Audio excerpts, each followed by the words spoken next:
Renewable ఎనర్జీలో 7 గిగావాట్ల పెట్టుబడి వాళ్ళు చేస్తారని, టీసీఎస్ విశాఖపట్నానికి తీసుకొస్తారని.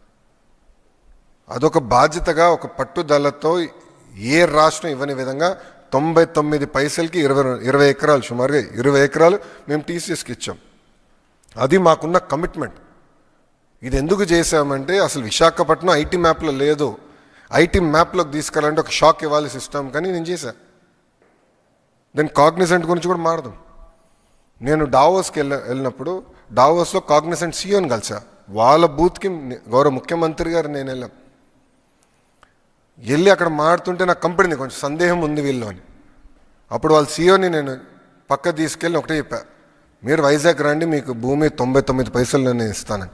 ఆయన నమ్మలా, ఇది అవుతుందా, ఇది సాధ్యమా అని. చేసి చూపించే బాధ్యత నాదని చెప్పా. ఎప్పుడైతే టీసీఎస్కి చేసి చూపించామో కాగ్నిసెంట్ వచ్చింది. ఎస్, వీళ్ళు ఇచ్చిన మాట మీద నిలబడుతున్నారని వాళ్ళు వస్తాం జరిగింది.